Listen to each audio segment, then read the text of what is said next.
Dr. Haruhi.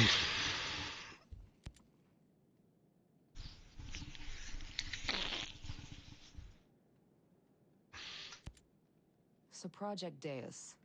That sounds ominous. What can you tell me? Look, I'd really prefer not to talk about it. I get that you're not a fan, but why all this? A rebellion over a rich guy's pet project? It doesn't track. What's there to track? Apparently, during their giant asshole convention, the meatheads at Skeltec came up with a way to cheat death. Project Deus is their elitist method of transferring the minds of the richest 0.1% into computers. It's not hard to figure out where that leaves the rest of us. So excuse me if I'm a little pissed off.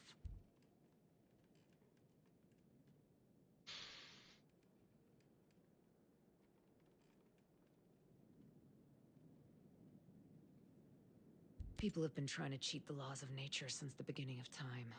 It won't be them anyway, just some copy. Their bodies will still rot like the rest of ours. But their brainwaves create a template. A basic template for artificial intelligence. Can you imagine a sentient AI modeled after some rich, pretentious, self-preservationist jackass? It makes me sick. Fair enough. It's in the name, Brute Squad. Project Deus isn't about cheating the god of death, it's about becoming him.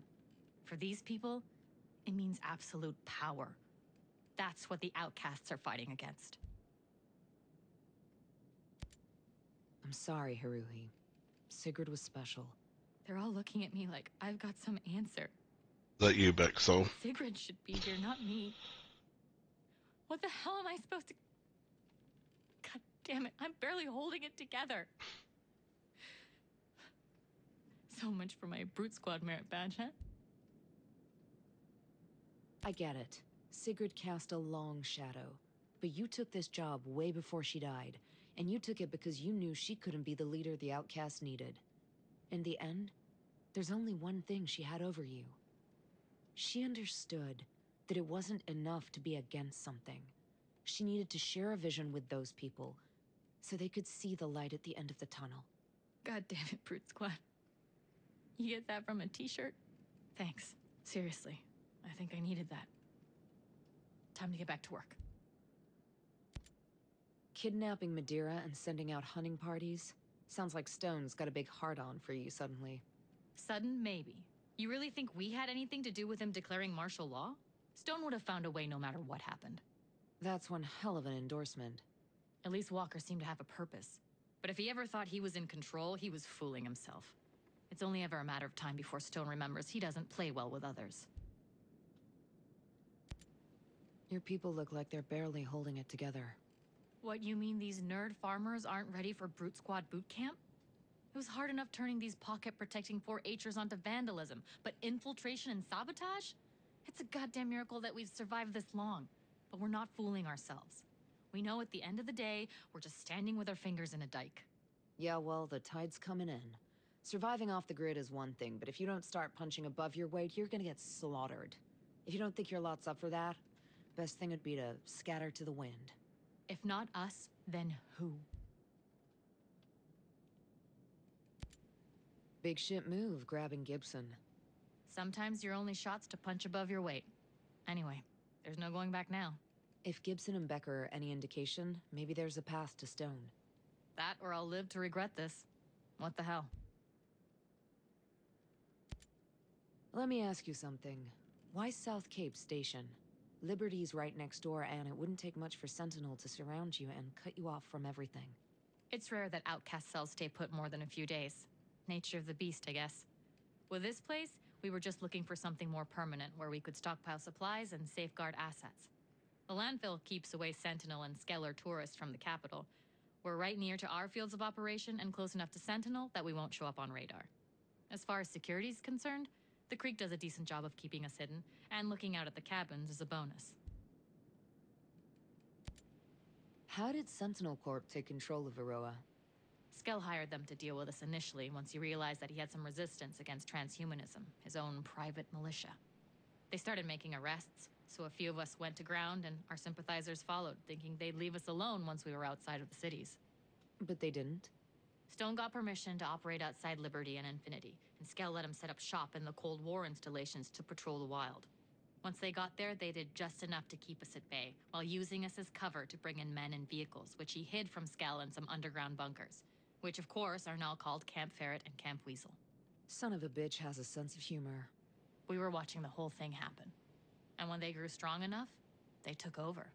They literally came up out of the ground. Skell had no idea what hit him.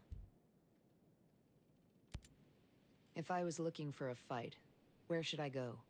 With Sentinel Corp, you that hard up? Trigger finger needs its exercise.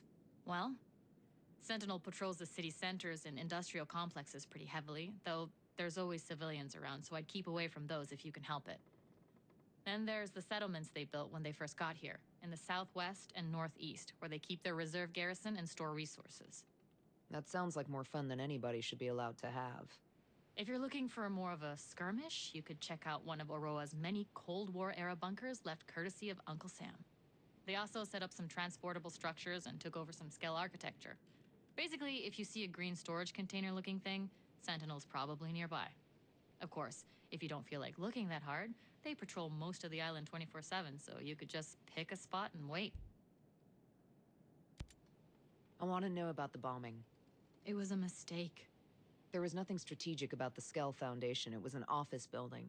You weren't even at war yet, so why do it at all? Attention? Skelltech completely ignored us when we tried to meet with them about transhumanism. We'd been getting the runaround in Auroa's parliament, who were a bunch of Skelltech groupies anyway. There was no other way to get people to wake up about what was really happening. Except the civilians that were in the building. Not doing much waking up, are they?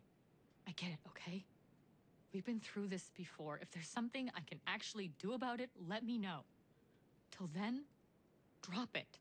Is it over? Or do you plan on playing terrorists some more? We aren't terrorists. We were activists who went too far. Now I'm not sure what we are.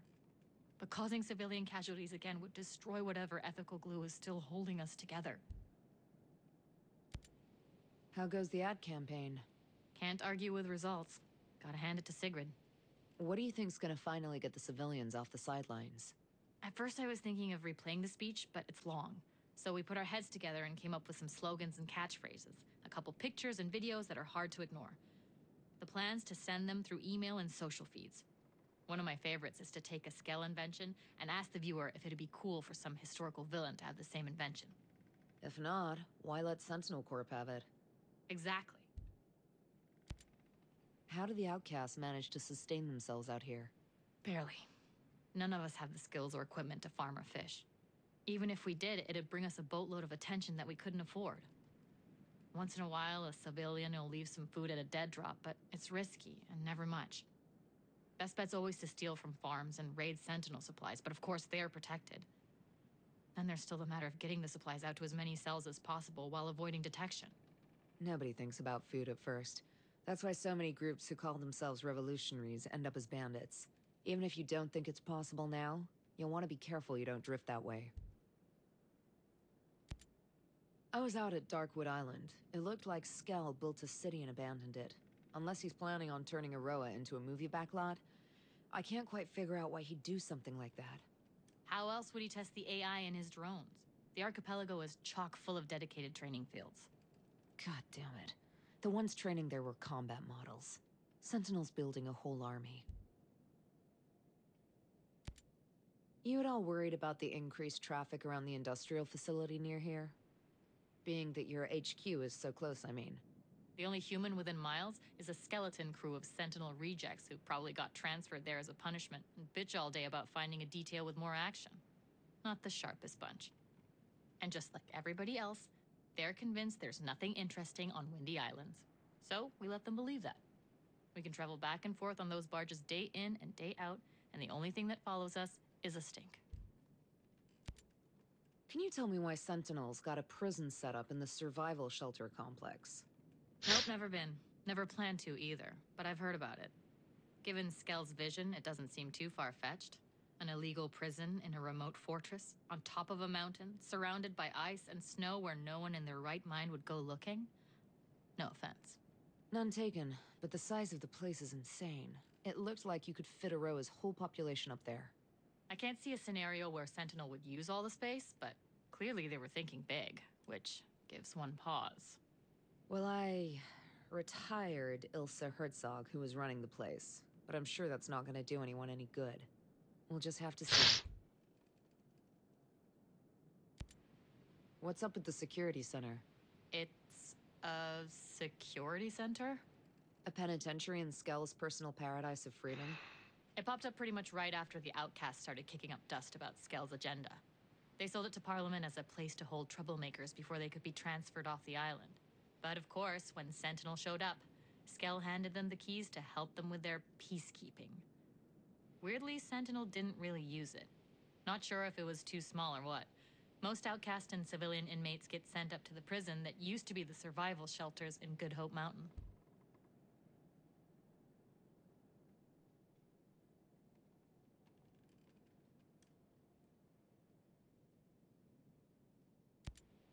Any advice for a fight in World 2.0? The name of the game is take out their drones faster than they can launch them. It's a bitch, but that's why we always carry jammers that'll shut off any live drone or vehicle happening by. At least for a while. Another option would be to make your peace with the devil and use sync-shot drones to take out specific targets. Sync-shot drones. They only target humans, though. They can't target drones. There's also a variation on the Legion drone, the ones in the drone swarm. They're like little flying guns that basically take aim in any direction and wait for a signal to execute their target. Got any lying around? No can do. We mostly leave those things alone. Kind of goes against what we're trying to be. Sounds like just another weapon to me. If you're inclined, you can get them hot out of the oven from Skelltech labs or assembly lines. Hell, even some startups might have them. And come to think of it, the Omega Center ought to have plenty. See you later, Haruhi. Not if I see you first, Brute Squad.